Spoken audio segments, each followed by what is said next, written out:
10 lois pour savoir s'investir dans les priorités divines. Alléluia. Alléluia.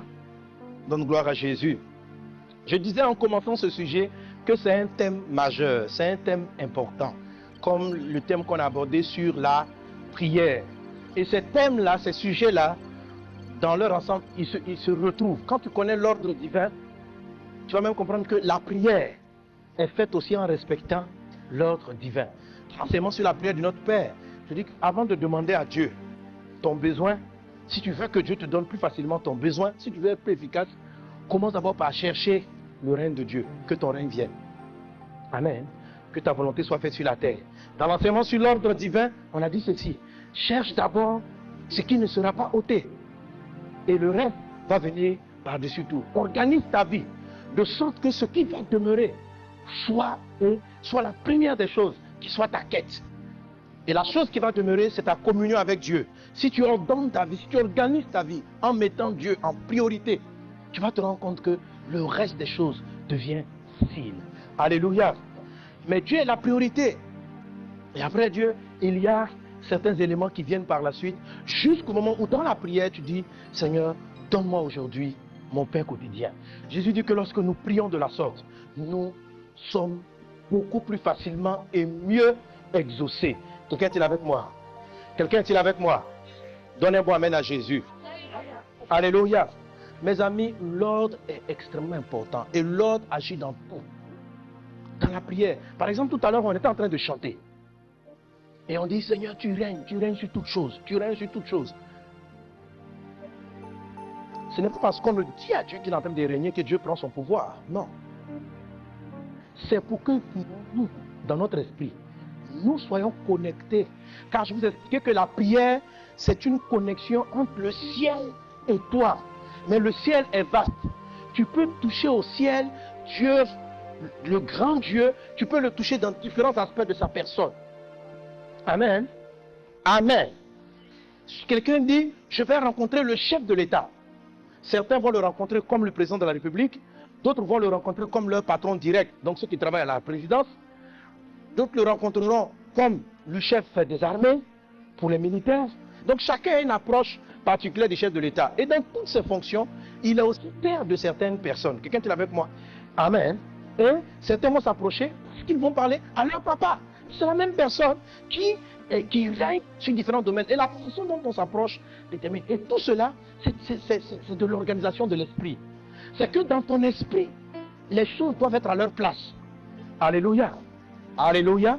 Alors quand nous disons au Seigneur que ton règne vienne, que tu es élevé au-dessus de tout, c'est pour nous permettre de nous connecter au fait que Dieu est plus grand que les chefs d'État, que les rois, que le verdict des médecins. Une fois que ça s'établit en nous, il nous est facile de recevoir la guérison.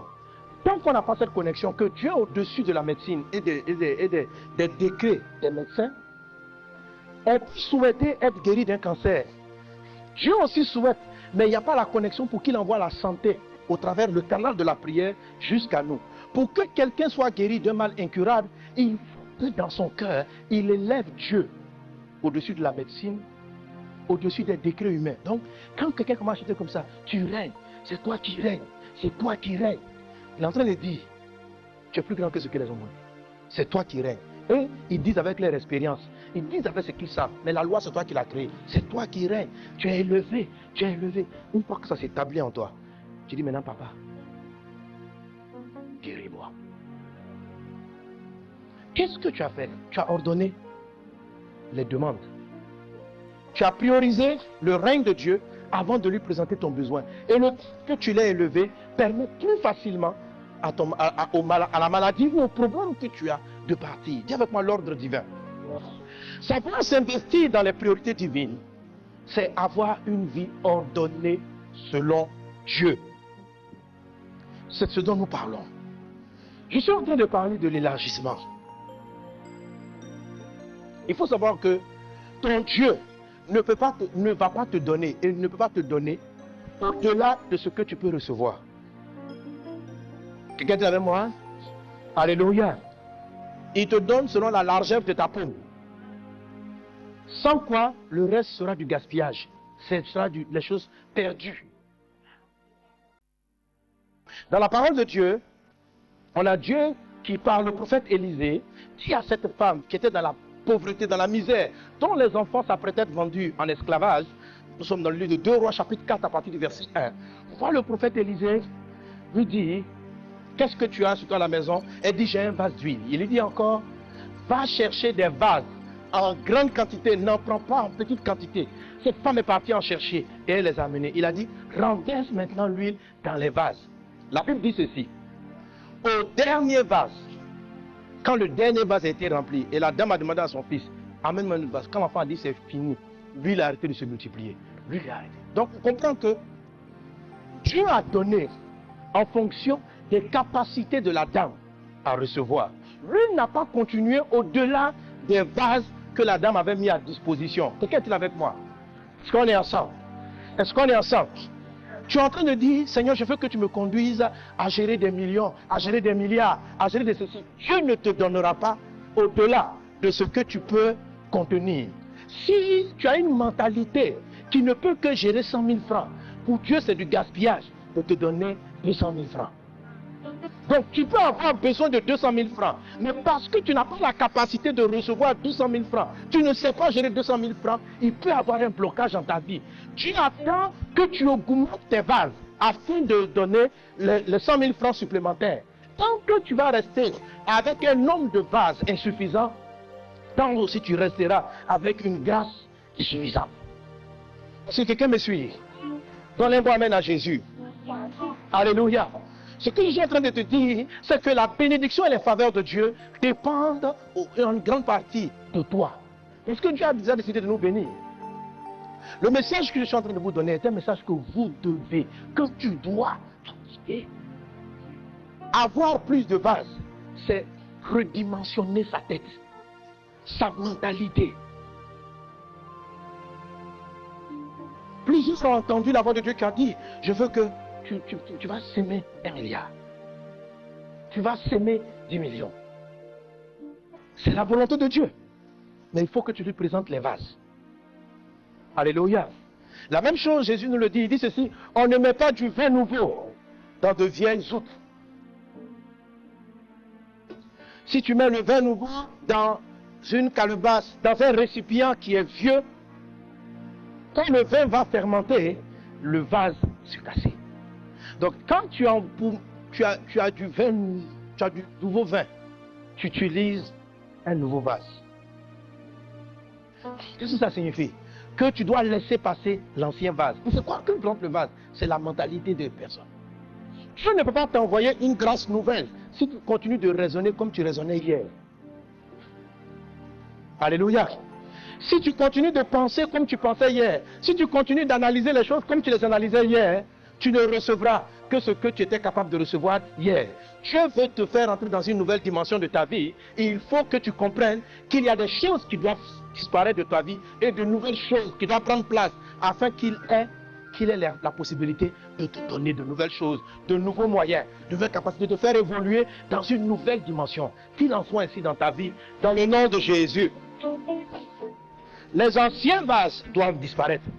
Le problème avec l'ordre divin ou la multiplication, amen, le problème qu'on a souvent, c'est que les gens sont trop conservateurs. Mon ami, tu m'as trouvé comme ça, c'est comme ça depuis que je suis né. C'est comme ça que j'ai fait. Tu m'as vu, tu as vu là où je suis arrivé. Bon, je ne suis pas un enfant. J'ai toujours fait comme ça, c'est ce qui m'a amené là. Ça aussi, pour ça aussi, tu restes là aussi. C'est aussi la raison pour laquelle tu es encore là. Et Dieu, quel que soit ce que Dieu souhaite faire, écoute mon ami, celui qui a une mentalité pour gérer une boutique de quartier, même si la prophétie de Dieu est de l'amener à ouvrir une multinationale, Dieu ne peut pas le faire tant qu'il ne change pas de mentalité. La mentalité qui gère une boutique de quartier est différente de la mentalité qui gère une multinationale. Les vases sont différents. Les vases sont différents. Et souvent parce que les enfants de Dieu, Jésus a dit les fils de ce monde sont plus avisés. Mais parce que les enfants de Dieu ne vont pas s'élargir suffisamment, parce qu'ils ont cette mentalité-là. Si Dieu a dit, personne ne va empêcher, je vais y arriver, je vais y arriver. Et ils ne prennent pas le temps d'élargir leur mentalité, de faire mieux les choses. Alors, ces richesses sont entre les mains des païens, jusqu'à ce que les fils de l'héritage soient prêts. Parce que aussi longtemps que l'héritier est un enfant, les biens sont gérés par un tuteur. Tous les milliardaires que tu vois, ce sont les tuteurs. C'est même pas pour eux. Ils se promènent dans l'avion qui doit te revenir. Ils sont dans les voitures qui doivent être à toi. Oui. Mais pourquoi Dieu ne te donne pas? Tu n'es pas prêt. Tu vas continuer à proclamer, je règne. Mon frère, si tu ne changes pas de mentalité, dans 10 ans, quand nous on sera dans la cité des rêves, tu vas venir avec les mêmes types d'habits. Et puis tu vas dire, je règne, je règne, je règne, je règne. Toujours ton même salaire de 350 000 francs. Tous les mois, ta même maison. Je règne, je règne, je règne, je règne, je règne. Dieu attend, il dit, amène les autres vases, je vais te conduire à une autre dimension. Bien voisin, bouge-toi un peu. Bouge-toi un peu. Amen. C'est un enseignement qui vient pour déranger tes habitudes. C'est un enseignement qui vient te dire, fais la chose différemment. C'est un enseignement qui vient te dire, prépare-toi à changer ta manière de voir et d'analyser et de positionner les choses. C'est un enseignement qui ne vient pas pour que tu dises, c'est une belle chose que j'ai entendue. C'est un enseignement pour que tu l'appliques. Tu dois l'appliquer. Tu dois l'appliquer pour qu'il fasse ce qu'il a dit. Que cela soit dans ta vie, dans le nom de Jésus. Tout ce besoin dit, applique. Alléluia. Amen. Et avoir plusieurs vases ou avoir le nouveau vase, ça veut dire quoi? En deux termes, c'est deux grandes choses dans l'ensemble. Amen. C'est augmenter sa sagesse. C'est quoi la sagesse? La sagesse, c'est l'art de savoir faire ce qu'on doit faire quand on doit le faire. Quelqu'un est avec moi? Amen. Quelqu'un est sage parce qu'il comprend les choses, il sait que ce n'est pas le moment de parler. Et puis il sait que c'est encore le moment de parler. Là, le temps est arrivé de parler. Quelqu'un est sage parce qu'il comprend l'agencement des choses. Et il les applique, c'est ça. Donc un vase neuf est une sagesse dans une nouvelle dimension. Chaque niveau d'onction a besoin d'une sagesse renouvelée. Quelqu'un est avec moi? Alléluia. Alléluia. Alléluia. Aujourd'hui, je suis à un niveau, mais je veux aller plus loin. Je veux aller plus loin. Donc, je comprends qu'il y a des bonnes choses que j'ai acquises. Il y a des fondamentaux qui ne disparaissent pas. Amen. Mais il y a des choses que je vais acquérir. Si je vais acquérir à nouveau, si je me mets en travail, si je bouscule certaines choses dans ma vie, que tu le fasses aussi dans ta vie, dans le nom de Jésus. Dans le nom de Jésus. Dans le nom de Jésus. Alléluia. Donc, un vase plus large est une sagesse plus large. Et ça permet à Dieu de manifester. Un vase plus large, ou encore une multiplication de vases, parle aussi de l'organisation. La sagesse divine et l'organisation divine sont très proches. Si vous écoutez la série que j'ai donnée sur l'ordre divin, et sur la sagesse, vous allez voir qu'il y a beaucoup de points similaires. Il y a beaucoup de points similaires. Parce que c'est quoi l'ordre divin? D'abord, remarquez, et je vous l'ai fait remarquer depuis le début, pour multiplier les pains, Jésus a demandé aux disciples, faites asseoir la foule en ordre. Sans ordre, Dieu n'augmente pas le pain. Alléluia. Il dit ceci dans le livre de Deutéronome chapitre 28, verset 11. Deutéronome 28, 11. L'Éternel ton Dieu te comblera de biens en multipliant. Quelqu'un est avec moi? L'Éternel te comblera de biens. Quelqu'un qui est comblé de biens est une personne qui est épanouie. De tous côtés, tout va bien. Tu as tellement de biens en abondance. Amen. Tu ne sais même plus quoi en faire. Tu distribues ta abondance. La Bible dit, le projet de Dieu, c'est de te combler de biens. Mais ça n'arrive pas seul. Il dit, il le fait en faisant quoi? En multipliant. Amen. Le fruit de tes entrailles. Donc, quelqu'un dont le fruit des entrailles ne se multiplie pas ne peut pas être comblé de biens. C'est quoi le fruit des entrailles? Ça parle de tes enfants biologiques, mais ça parle de tout projet qui naît de toi. Quand tu fais naître, tu as une idée nouvelle qui naît de toi. Tu peux construire une entreprise et puis tu dis, l'entreprise là, c'est mon bébé. Ça veut dire, c'est sorti de mes entrailles spirituelles. Un enfant biologique, tes entrailles physiques. Quelqu'un est avec moi? Amen. Si ton enfant biologique ne se multiplie pas, multiplier, ça ne veut pas dire seulement avoir beaucoup, ça veut dire aussi croître. Si l'enfant ne grandit pas correctement, toi qui l'as enfanté, tu ne peux pas être heureux. Tu ne peux pas être comblé de bien pendant que ton enfant ne grandit pas. Quelqu'un est là avec moi? C'est-à-dire l'enfant a 17 ans, mais il se comporte comme un enfant de 3 ans. Est-ce que tu peux danser? Tu vois? Quand il avait atteint l'âge, lorsqu'il est né, tu as été comblé de bien. Je suis en train de dire que le bien est progressif. Et tu as rendu grâce à Dieu. Oh, Jésus est bon pour moi. Il m'a donné un bébé. 1 an, l'enfant grandit normalement. S'il y a 3, 4, 5 ans, il ne sait pas parler. 7 ans, il ne sait pas parler. Le bien qui t'a été fait devient une source de tristesse. Quelqu'un est là avec moi?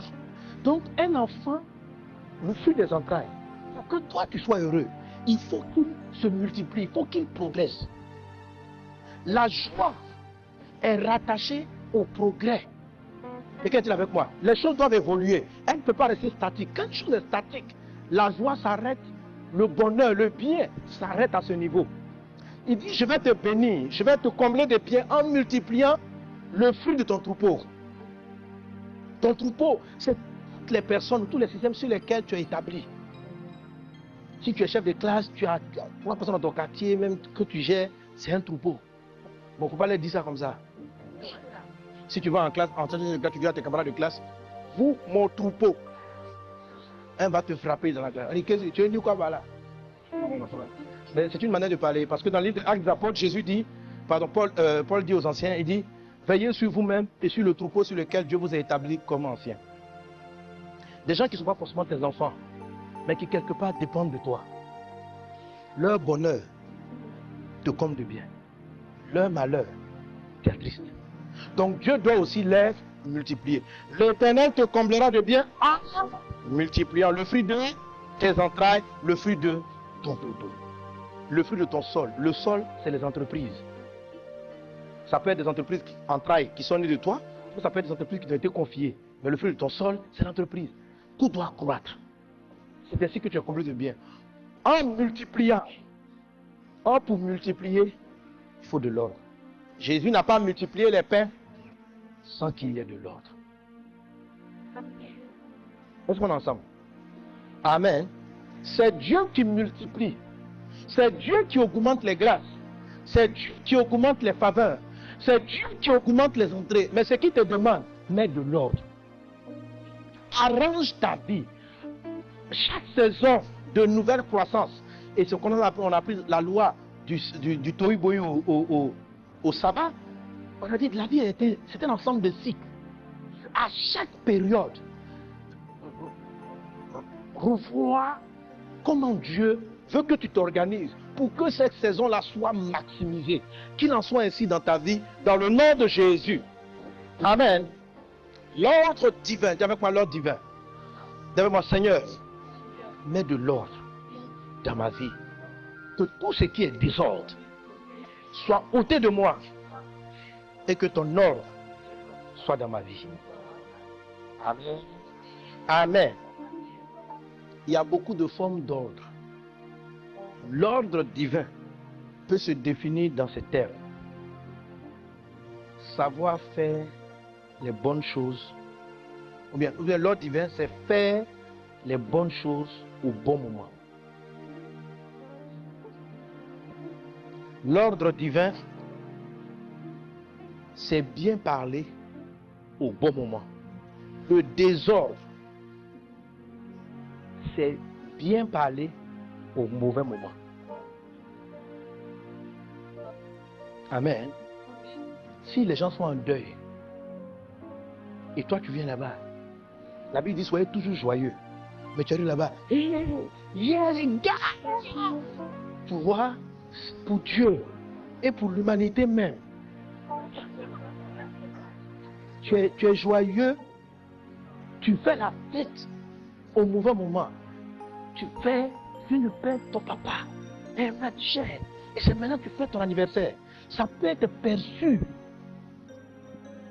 Tu comprends? On n'a jamais dit de ne pas fêter son anniversaire. Mais il y a un temps qui s'y est. Quelqu'un est avec moi. Ça peut te créer des problèmes. D'abord, ça va te créer des problèmes. Ce jour-là, tes frères, à partir de là, ils vont te détester. Tu vas dire, ils sont jaloux. Non. Comment tu dis non? La Bible dit, toi, moi je obéis à la parole de Dieu. La Bible dit, soyez toujours joyeux. C'est mon anniversaire. Il ne fallait pas qu'il meure. Et puis quand vous décidez, les frères. Et si tu vois ça là, ça c'est du désordre. Et ce qui vous paraît évident, les hommes l'appliquent dans des choses. C'est-à-dire, on fait des choses au mauvais moment. Et ça nous crée des problèmes. Et on ne comprend pas. C'est pourquoi Ecclésiaste dit ceci. Amen. Il y a un temps pour chaque chose. L'ordre divin vous donne la capacité de savoir, c'est le moment d'étudier, c'est le moment de dormir, c'est le temps de prier, c'est le temps de parler, c'est le temps de te taire, c'est le temps de saluer, c'est le temps de faire attention. Quand tu es ordonné divinement, tu le sens. Et quand ta vie rentre dans cette dimension, dans un cycle, tout progresse, tout se multiplie. Ta relation avec les autres s'améliore. Ta vie professionnelle progresse. Il y a de l'ordre. Il y a de l'ordre. Quelqu'un est avec moi? Quelqu'un est avec moi? Amen. On a appris dans les lois précédentes à faire la bonne chose. Et la loi et la loi nous apprennent à les faire au bon moment. Comment est déterminé le moment dans l'ordre? Alléluia. Si tu comprends la 6e loi, tu vas sentir le moment. C'est une loi divine. Ce n'est pas une loi que Pasteur Sanogo et d'autres pasteurs sont assis pour voter. Il y a pas dans les lois divines, il n'y a pas l'Assemblée nationale. Il n'y a pas d'homme qui décide.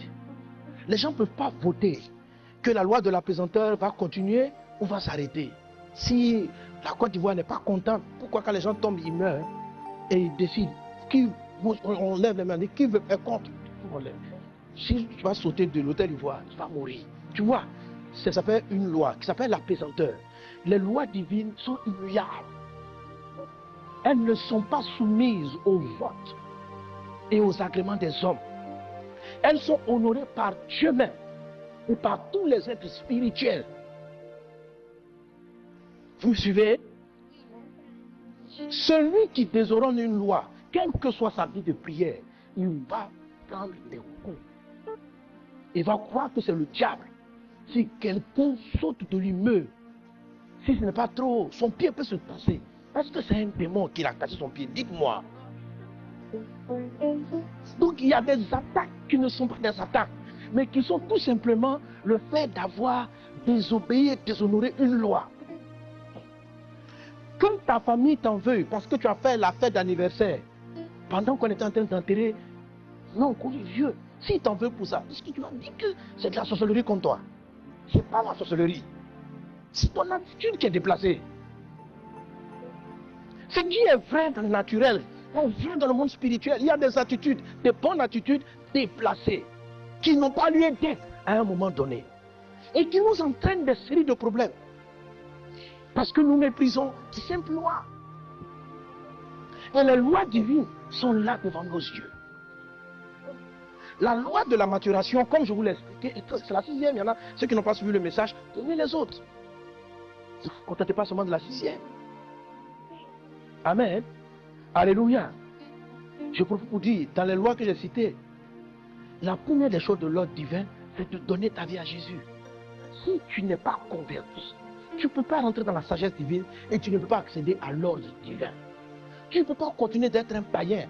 Tu vas entendre les messages là comme une sagesse. Tu vas en tirer un certain bénéfice. Mais le bénéfice réel ne peut pas être ton partage. Parce que tu n'es pas converti à Christ.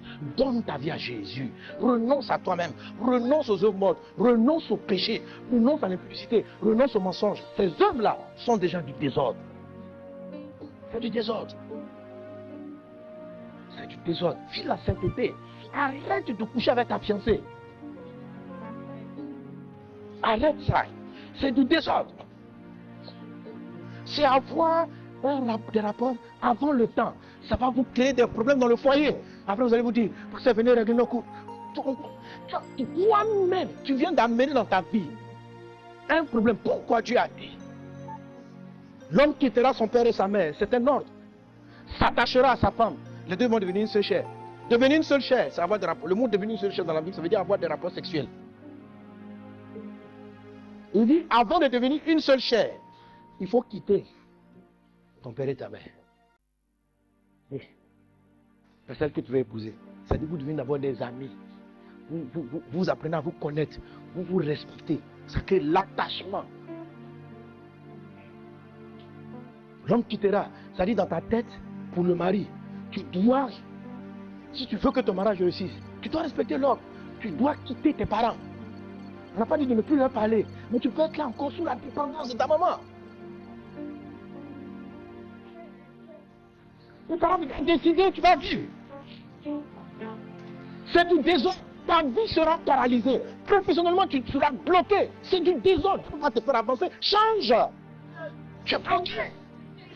Mais la Bible, elle est simple. On dit, mon ami, tu veux réussir ton mariage. Il faut quitter.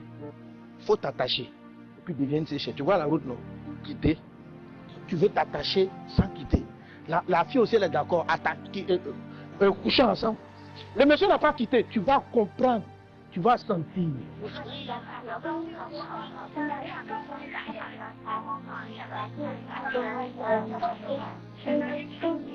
C'est là, oui, c'est mon mari. Dieu nous a promis. Dieu nous a dit que nous allons être ensemble. On n'a pas dit que ce n'est pas l'homme de ta vie. Je n'ai jamais dit ça. L'ordre est tellement important. Je n'ai jamais dit. Dieu a dit qu'on serait heureux dans le foyer. Mais c'est qu'il a dit. Il a donné un ordre. Quitter, s'attacher. Vous êtes commencé à accoucher le monsieur. Vous ne vous connaissez pas. Vous ne prenez jamais plus le temps de vous attacher pour voir qu'est-ce que vous aimez dans la vie ensemble. C'est l'attachement là. On se sent liés. Ah, mon mari et moi, on aime voyager. On aime ceci. Mais quand vous allez devenir ce chef, c'est que vous allez bâtir. Mais après, du coup, toi dans ta vie, tu rêvais de sortir un peu, d'aller en vacances, le monsieur. Quand il a fini son travail, il ne met pas un orteil dehors. Tu as sauté une étape. Ça ne veut pas dire que ce n'est pas forcément ton mari. Peut-être que dans la partie de l'attachement, il allait migrer un peu. Vous allez aller un peu vers lui. Il allait venir vers toi. Et vous allez trouver. Parce que pour se marier, chacun doit faire un déplacement de ses vieilles habitudes. Tu ne peux pas avoir quelque chose de nouveau si tu ne casses pas l'ancien vase. Donc, tes vieilles habitudes-là, il faut les casser. Parce que tu vas faire quelque chose de nouveau. Et dans ce mouvement, c'est pourquoi Dieu demande l'attachement. C'est de l'ordre. Et puis après, vous allez devenir une seule chair. Vous mélangez tout. On se voit, il est beau, elle est belle. Ah. Vous devenez une seule chair. Après, maintenant, au milieu, vous voulez vous attacher. Et puis, c'est maintenant, tu vas faire le palabre de quitter. Pourquoi? Ta maman vient de jouer à la maison. Hein? Elle est là. C'est elle qui décide. Ta maman vient de décider. Bon, tu n'as pas travaillé. Quand on dit quitter là, ça peut prendre du temps, on vous convainc, tu discutes un peu. Ça ne veut pas dire que tu ne peux pas parler à ses parents. Mais ça veut dire que non, il doit se prendre en charge. Tu dois être ça d'une famille. Ça ne veut pas dire qu'il ne doit pas s'occuper de ses parents. Non, il y a des fois, tellement il porte le fardeau de la famille, qu'il n'arrive pas à s'occuper de ses propres enfants. Il n'a jamais quitté. Il n'a jamais quitté. Si je ne suis pas là, qui va être là? Frère, respecte l'ordre de Dieu. Honore tes parents. Bénis tes frères. Mais les enfants qui viennent de toi, ils sont prioritaires. Ils sont prioritaires. Tu veux que Dieu te donne de l'argent pour ta famille, pour tes parents et pour tes frères. Suis l'ordre de Dieu. Mets de l'ordre. Occupe-toi de la femme que Dieu t'a donnée. Occupe-toi des enfants. Dieu va multiplier tes ressources. Tu vas continuer d'aider. Tu vas mieux aider tes parents que tu le faisais. C'est Dieu qui élève. C'est Dieu qui bénit. C'est Dieu qui multiplie. C'est Dieu qui ouvre les portes de promotion. C'est Dieu qui va te donner des marchés qui vont te surprendre. C'est Dieu qui t'amènera les faveurs. Toi, c'est ta part. Ce qu'il t'a dit, il faut faire. Quelqu'un est-il avec moi? Donnez-moi amen à Jésus.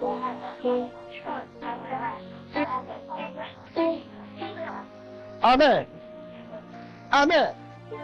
Et c'est ce que je disais dès le début. Je dis, ce message-là, il doit te déranger. Parce que Dieu t'aime. Je ne dis pas ça pour te faire du mal. Je vais t'expliquer ce que Dieu s'apprête à faire avec toi. Tu n'es pas au niveau où tu aurais dû être. Je n'ai pas dit que le niveau est mauvais. Pour d'autres personnes, tu es déjà très bien. Mais Dieu sait. Et toi, tu sais dans ton cœur que ce n'est pas ton niveau qu'elle a. Toi, tu sens. Il y a plus grand que... Plus grand. Mais ce que je vais dire, c'est que je vais te dire des choses. Je pousse des points qui sont tes habitudes. Des choses que tu as aimées.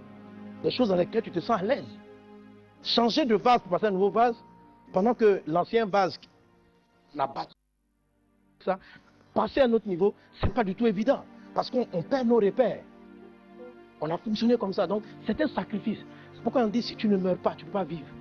Il faut mourir à ce passé-là. Et tu vas voir comment ton Dieu est grand. Comment il est puissant. Ose. Prends des risques. Sur la parole de Dieu, prends ce risque. Quelqu'un donne un bon amen. Quelqu'un donne un bon amen. Alléluia. Dis à ton voisin, est-ce que Dieu te parle? Dis sinon moi Dieu me parle. Il ne faut pas regarder passer dans nos goûts. Entends la voix de ton Créateur. Ton papa qui t'aime et qui sait où il t'amène. Et cela va arriver dans ta vie, dans le monde de Dieu. Donc l'ordre divin intervient dans tous les domaines. Dans le mariage, dans les affaires, dans l'éducation d'un enfant. C'est pourquoi c'est un thème majeur. C'est un thème majeur. Alors, comme c'est un principe qui intervient partout, les lois, c'est pour vous donner les colonnes de la base. Maintenant, le Saint-Esprit, sur la base de cet enseignement, va vous expliquer que tu es confronté à telle situation. Il va t'expliquer, dans tel cas, c'est loi 6. Traite comme ça. Traite comme ça. Voilà. Comment le Saint-Esprit navigue? Ce n'est pas dans le désordre. Il y a des lois que l'univers entier respecte. Même Jésus, comme je disais tantôt, lorsqu'il est arrivé sur la terre, c'est une seule fois qu'il a sur soi, qu'il a suspendu un temps soit peu la loi de la pesanteur. Le jour où il a marché sur l'eau. Mais de manière générale, Jésus prenait un bateau. Il n'a pas dit non, hier j'ai marché sur l'eau. Demain encore il revient. On dit non, lui son travail. Un homme, naturellement, la loi, c'est qu'on ne peut pas marcher sur l'eau. Le miracle, c'est qu'à un moment donné, Dieu suspend la loi et il permet un prodige. Voilà. Mais tu ne vas pas vivre tout le temps dans la suspension.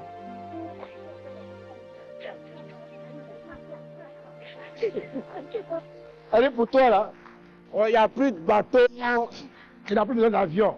C'est une seule fois qu'on a transporté Philippe d'un endroit à un autre. Téléportation divine. Il a pris dans l'autre endroit. Ça arrivait une fois. Sinon les autres fois là, Jésus ou les disciples, tout le monde marchait des kilomètres. Sinon, Dieu peut le faire envoler, mais ce n'est pas dans les lois. Tu vois, seuls les oiseaux volent, l'homme marche. Jésus marchait. Il marchait dans le désert. Quelqu'un dit avec moi, c'est une loi. Dis-moi, c'est la loi. Il y a beaucoup de lois. Et les lois sont devant nous. La loi de la maturation, qui est la 6e loi, elle dit, c'est elle qui t'explique en fait le temps des choses. Elle te dit que tes actions doivent être calquées sur l'évolution. Amen. Ce que tu appelles la maturation. Le processus qu'une chose qui vient de naître, ou bien l'évolution d'une chose naissante. Ton comportement doit respecter l'évolution. Ce que tu fais doit tenir compte. Amen. C'est pourquoi il dit il y a un temps pour chaque chose. Alléluia. Alléluia. Quand ton enfant qui a 1 an ou 9 mois fait pipi sur lui, dans la cour, fait pipi sur lui, ce n'est pas le temps de crier. C'est de la folie de crier contre un enfant. Regarde, moi, tous les enfants là, ils ne font pas pipi sur l'enfant. Frère, il a 7 mois. Est-ce que tu es normal? Voilà, à cet âge, la règle qui dit on ne fait pas pipi sur soi n'est pas applicable. Chercher à la faire appliquer en ce temps, c'est du désordre. Tu n'es pas en train de respecter l'évolution de la chose. Ce que je suis en train de dire est vrai pour ton entreprise, pour ton travail, pour ton mariage, pour tout dans ta vie. Il y a des gens de type de reproche que tu ne peux pas faire à ton mari ou à ta femme quand vous êtes à une saison donnée. Si tu le fais, tu vas créer des problèmes à ton couple. Parce que ce n'était pas le temps. Les attentes que tu as de ton conjoint dans certaines saisons ne sont pas correctes. Quand tu vas l'expliquer dehors, les hommes qui ne savent pas qu'un couple naît, parce qu'il y a cinq grandes étapes en fait. Première, le couple n'est pas encore né. C'est ce qu'on appelle, ou bien l'entreprise n'est pas née. Ou le... Peu importe, en tout cas, tout ce qui a un début respecte la loi de la maturation. Amen. Toute chose naît, grandit, devient capable de reproduire son espèce, et puis s'éteint. Tout sur la terre. Je dois en être conscient et je dois me comporter en conséquence. Alléluia. Alléluia. Amen. Donc, je peux détruire mon foyer simplement parce que j'ai des attentes de mon mari ou j'ai des attentes de mon conjoint qui ne sont pas adaptées en ce moment-là. Parce qu'il n'est pas capable et elle n'est pas capable de me donner ce que la femme ou l'homme donne. Mais ça va venir, il faut que j'attende un peu. Ça va venir le mois prochain. Si je comprends ça, j'évite beaucoup d'histoires dans ma vie.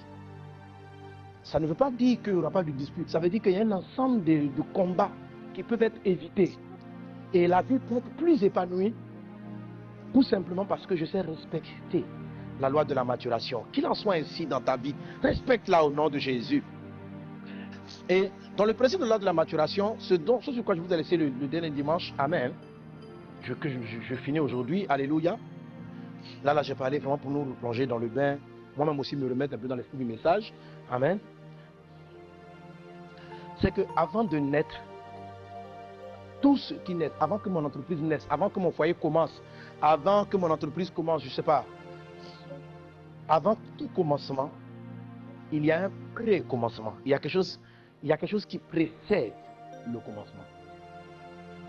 Cette partie-là, dans la loi de la maturation, s'appelle la période de l'ensemencement. Amen. Alléluia. Pour qu'un bébé naisse, il faut qu'il ait été fécondé. Alléluia. Alléluia. Avoir un bébé, c'est une moisson. Mais c'est la moisson de ce que mon mari m'a engrossé. Il a semé en moi et ça a donné un fruit qui est le bébé. Amen. Donc toute chose avant de naître est engendrée par une semence. Et je vous avais donné, je crois que c'est au troisième que j'ai donné ça comme illustration. Quand Dieu vient dire à Abraham, l'année prochaine, à cette même période, Sarah va avoir un enfant. Dis-moi, est-ce qu'après la prophétie, Abraham dormait sans rien faire à côté de Sarah? En disant, Dieu a dit, et puis il priait seulement. Non. Même s'il était vieux, fatigué, il a commencé à toucher la femme. Amen. Voilà. C'est une seule fois, cette loi a été suspendue pour l'arrivée de Jésus, où Marie n'a connu personne. Mais la loi, Dieu n'a même pas besoin de revenir là-dessus. Il ne va pas expliquer. Quelqu'un dit à Abraham, l'année prochaine, à cette période, tu vas avoir un enfant. Est-ce qu'il a besoin d'envoyer un ange pour dire, va expliquer à Abraham, Abraham, Père Abraham. Voici la deuxième révélation. Pour que l'enfant vienne, tu dois avoir des rapports avec ta femme. Quand l'ange a dit, l'autre phrase là, on ne dit pas. Est-ce qu'on doit dire, on doit dire. Quelqu'un est-il avec moi? Quelqu'un est-il avec moi? Amen. Dieu est là, puis Dieu te dit, tu bâtiras une multinationale. Tu vas ouvrir des entreprises dans tout le monde. C'est une forme de moisson. Il y a une semence qui la donne. Tu peux être là, assis comme là. Et puis là, où sont les entreprises? Où sont les entreprises? Je ne comprends pas. Est-ce que tu as semé ce qui donne l'entreprise? Tu ne peux pas moissonner ce que tu n'as pas semé. C'est simple. Faut-il une révélation? Pourquoi tu veux que Dieu vienne te révéler que ce que tu veux voir doit être précédé d'une semence? Vous voulez moissonner des choses que vous n'avez pas semées. Tu n'aimes pas, tu ne donnes pas. Semence là, semer c'est donner quelque chose. Tu ne donnes pas, tu veux recevoir.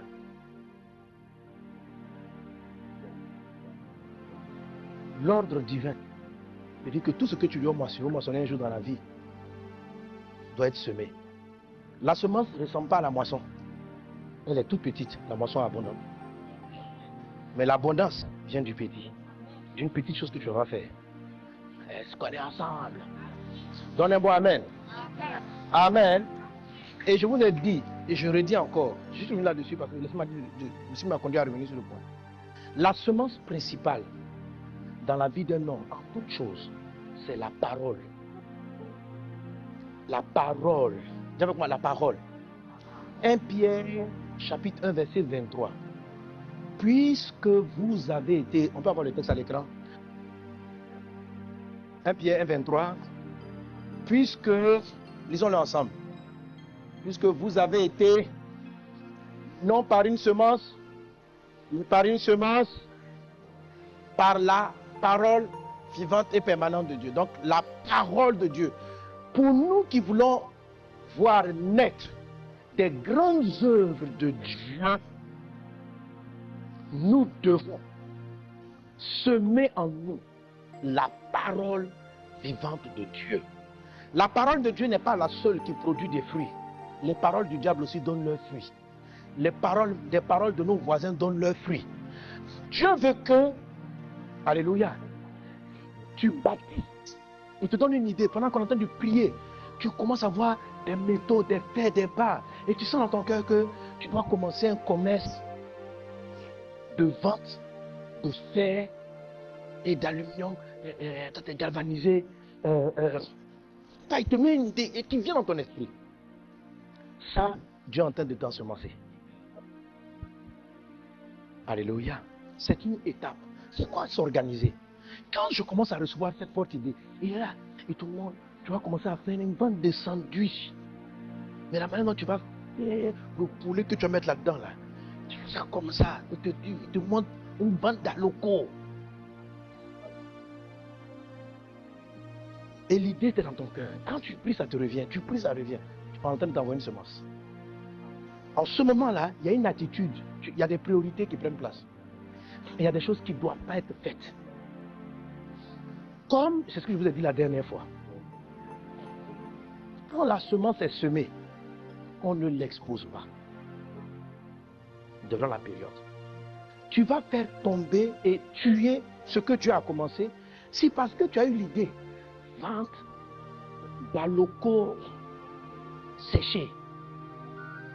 Quand tu envoies ça à l'étranger, quand on met une goutte d'eau là-dessus, l'aloco prend sa forme. Non, je n'ai pas parlé des chips. Non, non, non. Ça dit l'aloco même. C'est séché quoi. Ça dit que, en tout cas, je ne sais pas, mais quand on met 3 gouttes d'eau, l'aloco devient bien point aloco. Amen. Comme on a fait quelqu'un déshydraté. Voilà, aloco déshydraté. Peut-être que je ne sais pas, mais peut-être que Dieu va te donner cette idée, tu comprends. En ce moment-là, l'idée est faible, elle vient d'arriver. S'il te plaît, c'est du désordre d'en parler. Il y a un temps pour en parler. Il y a un temps, la Bible dit, il y a un temps pour parler, il y a un temps pour se taire. Ceux qui sont ordonnés savent se taire. Les désordonnés parlent quand il faut se taire. Donc, semence, toute idée, lorsqu'elle arrive pendant une période, elle a besoin de calme. Il ne faut pas en parler. C'est la mort d'une vision divine que tu viens d'enclencher. En allant prendre cette idée, tu crois que tu l'as compris. Et tu vas rencontrer l'office de l'Institut pour valider les idées innovantes là. La propriété intellectuelle. Je vais aller bloquer. Et tu es obligé d'en parler, de décrire le projet. Tu vas aller rencontrer des banquiers, tu vas décrire. Erreur fatale. On ne fait l'extrait de naissance de l'enfant quand il n'est pas encore né. On ne va pas dire au maire. Quand tu vas à la mairie, c'est parce que l'enfant est né. Tu ne publies pas ce qui n'a pas été formé. C'est du désordre. De publier, de faire l'extrait de naissance. Quand l'enfant est encore dans... Si tu fais une famille, je viens, on dit où tu viens, pourquoi? Je suis venu déclarer mon fils. Tu arrives à la mairie. On dit pourquoi tu viens déclarer? C'est un garçon. Le docteur a dit c'est un garçon. Bon, je vais déclarer en même temps. Parce que si je ne déclare pas vite, les gens vont prendre son nom. Ah bon, oui. Je vais l'appeler Emmanuel Christ Franck. Tu as combiné un nom spirituel. L'onction est descendue. Voilà. Je veux que ce nom-là. Voilà. On dit date de naissance. J'étais enceinte. Traite le mal passé dans la. On va te chasser. Amen. Comment le.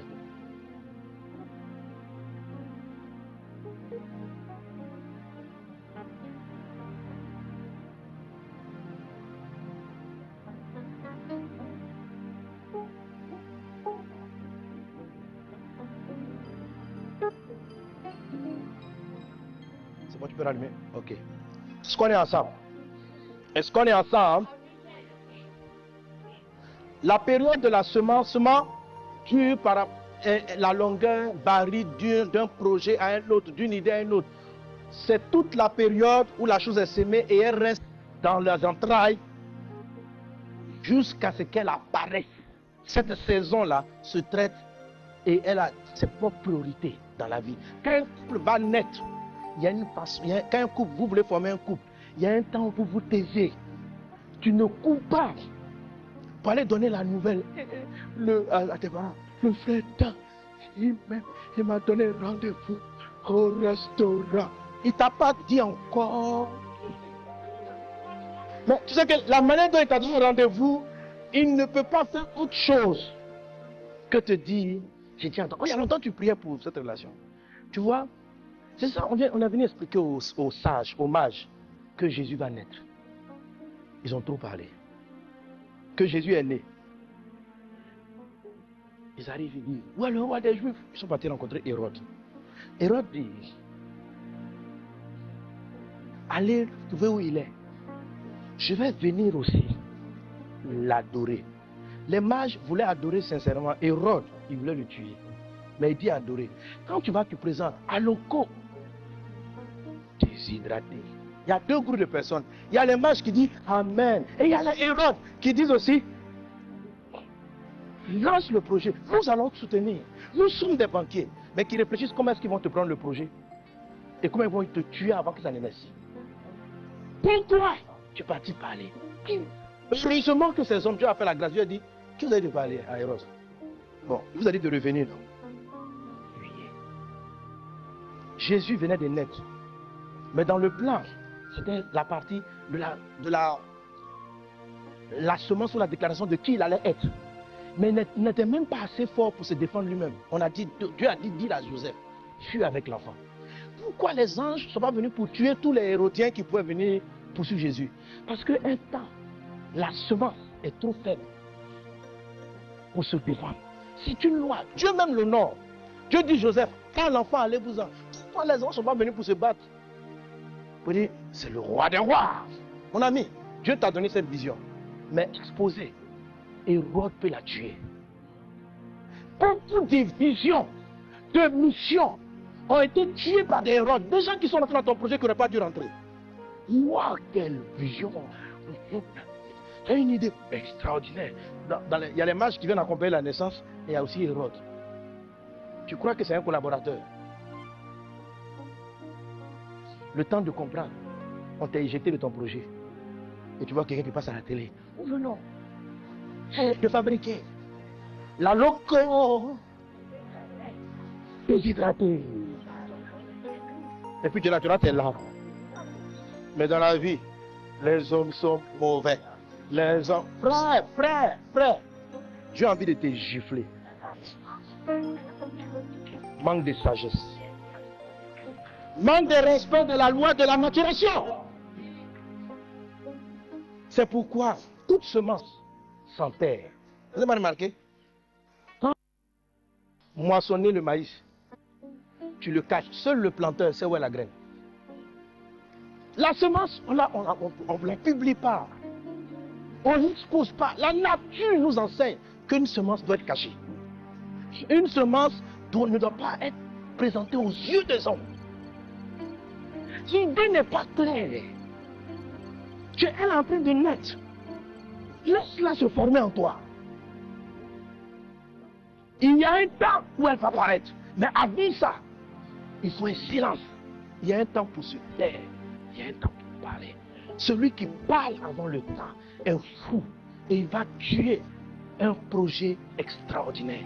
Et des gens commencent à fonctionner avec des choses pour lesquelles ils n'ont pas l'onction. Ils prennent juste la matière, les bénéfices. Mais le projet lui-même, la grandeur. Parce que toi, tu es né pour ça. Dieu t'a oint. Tu es la mère, tu es le père de ce projet. Tu le comprends mieux que quiconque.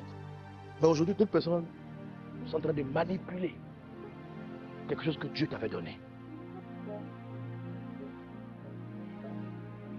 Est-ce qu'on est ensemble? Est-ce qu'on est ensemble? L'ordre divin, c'est savoir connaître le temps des choses.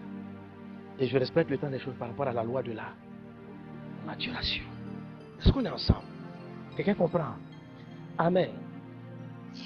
La semence, elle est faite par la parole. Donc, quand la vision arrive, comment je l'enterre? C'est quelque chose que je me dis en moi. J'ai vu à locaux déshydraté. Je me dis en moi, à locaux déshydraté. Et je me couche, je pense à la loco. Je n'en parle pas. On dit, mais tu penses à quoi? J'y pense. Chaque fois que vous pensez à une parole que Dieu vous a donnée, elle entre en vous. Regardez, il dit, nous avons été régénérés par la parole vivante. Et quoi? Elle doit être permanente. Il doit avoir une saturation. Parce que, je ne sais pas comment dirais-je, pour que la semence prenne, il faut qu'il y ait beaucoup. Je ne sais pas. Quand une femme va être enceinte, ce n'est pas un seul spermatozoïde qui quitte l'homme. C'est des millions, des centaines de millions. Ils sont nombreux. Ce matin, j'ai regardé une vidéo. Ils ont fait un film là-dessus. Mais c'est intéressant. On voit il y a certains qui vont jusqu'à près des milliards. Certains hommes qui ont près des milliards de spermatozoïdes qui vont. Puis le gars, dans le film, il commande quoi? Il dit, il rentre dans une grande course. Périlleuse. 12 yeux vont mourir en chemin. Il dit la distance pour qu'un spermatozoïde atteigne l'ovule. Il dit ça correspond pour un être humain à quitter la terre pour aller jusqu'à la lune. À échelle près. Bon. Et ils sont tellement minuscules. Le temps d'arriver à l'ovule, mais c'est une aventure. Et plusieurs meurent en cours de route. Ils s'éteignent. Et il y a un seul. Non, il dit qu'ils arrivent à l'ovule, il y a à peu près 100. Une centaine. Sur plusieurs millions. Et dans la centaine, chacun maintenant tourne autour de l'ovule pour chercher à entrer. Et il y a un seul qui entre. Mais regardez, je vous ai dit, pourquoi Dieu lui-même, il envoie au moins des millions de tentatives pour faire réussir une seule.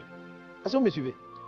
Dieu qui est si précis, pourquoi il ne fait pas un pour donner un? La parole de Dieu en toi doit être mitraillée de manière permanente. Je vais aller jusqu'au bout. Amen. Dans toute cette déclaration, alléluia, il y a une qui va passer et qui va donner l'énergie pour que le commerce de la loco déshydraté. Amen. Mais avec ça, il y a de nombreuses idées. Tu te dis, mais ça reste en toi. Tu n'en parles pas. Parce que l'idée ne s'est pas formée. Et quand l'enfant est fécondé, vous remarquez bien, quand l'enfant commence à... La première des choses qui sont, ce qui apparaît d'abord, c'est d'abord la tête. Et puis un peu les bras, mais la tête d'abord. Le fœtus, il est très vilain. Il est laid. En tout cas, on était vilain avant dans le futur. Une tête. Et quand je regardais l'image, l'esprit me dit, tu vois pourquoi je prends par la tête? Ça dit que ton projet, là, tant qu'il est dans la phase de l'ensemencement, parce que tout ça, c'est la période de l'ensemencement. Ce que je forme d'abord, c'est la tête, la réflexion. Analyse le projet en toi, tourne-le, Tourne-le, réfléchis. Il dit, je ne ferme pas d'abord les bras, les pieds. Non, non, non, non, non, non. Ce n'est pas comment tu vas atteindre. C'est que l'idée doit sortir en toi. Si je vais faire comme un locaux déshydraté, je vais m'informer. Qu'est-ce que les gens font sur la locaux? Comment on travaille? Mais tu ne dis pas. Tu poses la question. Hé, mon ami, c'est quoi ça là? C'est comment on fait? Et puis tu regardes les usines, tu tournes, puis tu dis non, je viens pour apprendre. Mais toi-même, tu sais. Parce que l'idée n'est pas encore formée. C'est une idée un peu fuse. Elle est floue, c'est pas très précis. Mais tu commences à... Et ça grandit. Ça commence à prendre une forme. Les bras vont commencer à apparaître. C'est-à-dire la capacité d'application. Comment ça va sortir? Et puis jusqu'à ce qu'on appelle la période de la naissance. Amen. Mais à un moment donné, les gens vont commencer à sentir que tu es enceinte. Mais même encore là, ils savent que tu es enceinte, ton ventre est sorti. Mais ils ne savent pas de quoi. Mais on sait que où tu es, quelque chose arrive. Amen. Alléluia. Mais en ce moment, l'enfant a déjà plus ou moins une forme. Puis après, quand il apparaît, si l'enfant apparaît trop tôt avant qu'il soit totalement formé, on dit qu'il est prématuré. Ça arrive qu'une entreprise, qu'un foyer, qu'une chose naisse de manière prématurée. Quand votre couple naît de manière prématurée, quand une entreprise naît avant le temps, c'est là que je traiterai la notion de l'ordre de l'enfance. Un enfant qui est né, un projet qui est né, une vision qui est née, quelque chose qui est né avant le temps, il faut plus de mesures d'accompagnement que quelque chose qui est né dans le temps. Quelqu'un est avec moi? Et tes priorités changent. Une maman qui a eu un enfant prématuré se comporte comme une maman qui a eu un enfant qui est né à terme. Vous me suivez? Vos attitudes changent. Mais pourquoi nous le faisons à nos enfants? Parce que c'est la loi, on respecte la maturation. On respecte cette loi. Il faut la respecter dans ta vie. Et tu vas savoir garder ton foyer. Tu vas avoir la bonne attitude en toutes choses. Quand quelque chose doit naître, tu sais ce qu'il faut faire. Tu sais le temps où il faut te taire. Tu sais le temps où tu dois commencer à en parler. Tu sens ça. Et tu vas voir que ta vie va prospérer. Ta vie sera épanouie. Le fruit de tes entrailles va croître. Le fruit de ton sol. Le fruit de ton troupeau. Tout ce que Dieu fait parce que tu es ordonné. L'ordre divin. Apprends à toi à t'investir dans les priorités divines. Dans la loi de la maturation, quand c'est la période de la semence, je dois savoir faire ce que je sais faire. Savoir me taire, savoir penser, savoir déclarer. Matthieu chapitre 6, quand Jésus parle de la prière, il dit, quand tu pries, entre dans ta chambre, ferme la porte. Et puis il dit ceci, ton Père qui voit dans le secret te le rendra. Ça c'est dans la version Louis II. Dans la version anglaise, King James, c'est écrit, mais donne-moi King James, c'est écrit, Your Father. Tout le monde parle anglais là ici. Si ton father dit, c'est vous qui tirez les cours à l'école. And your Father, who sees in secret, will reward you openly. Regardez, dans la nuit seconde, on ne peut pas sortir le côté. Mais là, en anglais, il y en a qui ne comprennent pas. Openly, ça veut dire quoi? Openly, ça veut dire publiquement. Ça veut dire, Dieu qui t'a entendu dans le secret va te répondre en public. Dans la version Martin, dans la version française, la Bible Martin le dit. La Bible dit, voilà, ça c'est la version Martin, Matthieu 6. Il a dit, ayant fermé la porte, prie ton Père qui voit dans le lieu secret, et ton Père qui voit dans ce lieu secret te récompensera publiquement. Donc quand lui second dit, ton Père te le rendra dans le rendre là, il ne va pas te rendre ça en cachette. Il va te faire éclater la gloire. Amen. Il y a un temps, ce qui s'est passé dans le lieu secret va apparaître en public. Et la chose sera forte. Et personne ne pourra tuer la vision qui est née de toi. Et personne ne pourra l'arrêter. Parce que Dieu a fait naître cela de toi. Il y a un temps dans le lieu secret et il y a un temps pour avoir la récompense publique. Ton Père va te récompenser publiquement si tu as su faire le travail dans le secret. Que Dieu te bénisse abondamment. Que sa faveur soit avec toi. Que sa grâce surabonde dans ta vie. Sois béni dans le nom de Jésus. Amen. Amen. Merci Seigneur pour la parole. Merci pour les choses que tu nous as dites. Merci parce que tu donnes du fruit à ta parole dans nos cœurs. À toi la louange, la gloire, l'exaltation, c'est des siècles. Merci pour tes bienfaits. Apprends-nous à honorer la période de l'ensemencement, la période des semailles. Ô Dieu des cieux, pardonne-nous chaque fois que nous avons parlé quand nous aurons dû nous taire. Nous ignorions ces choses, Seigneur Dieu. Pardonne-nous notre folie, pardonne-nous nos folies et apprends-nous à honorer cela pour toujours et dorénavant. Seigneur, je sais que tu es le Dieu du rachat. Tu es celui qui, malgré les lois, les suspend quelquefois pour faire des choses extraordinaires dans notre vie. C'est l'avantage que nous avons d'être dans ta présence.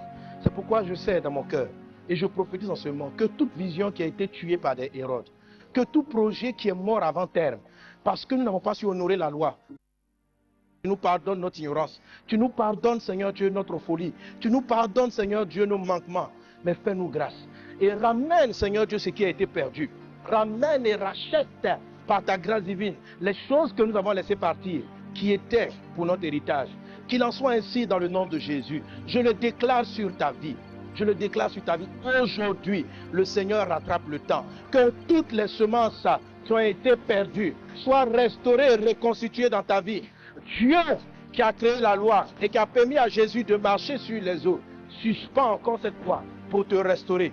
Il suspend cette loi pour restaurer, pour ranimer les choses.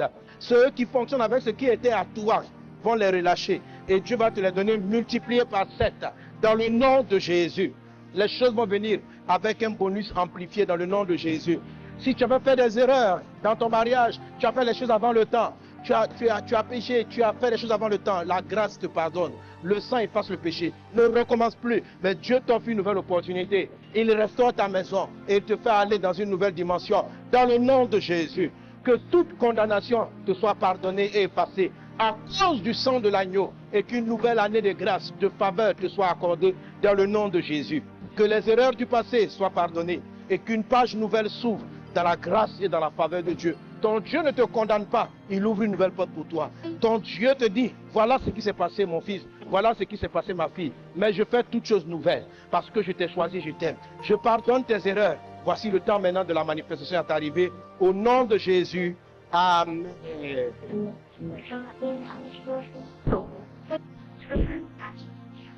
Alléluia.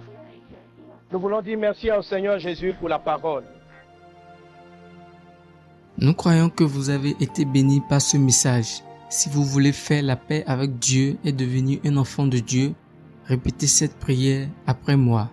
Dites, Éternel Dieu, je reconnais que je suis pécheur et je te prie de me pardonner.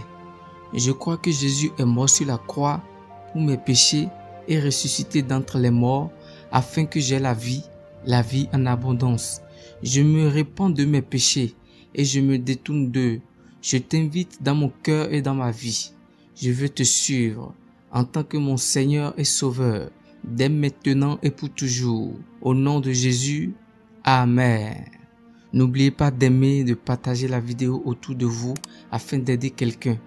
Pour vos questions, conseils et autres, vous pouvez nous contacter aux adresses qui se trouvent dans la description. Demeurez bénis et surtout n'oubliez pas, Jésus-Christ vous aime.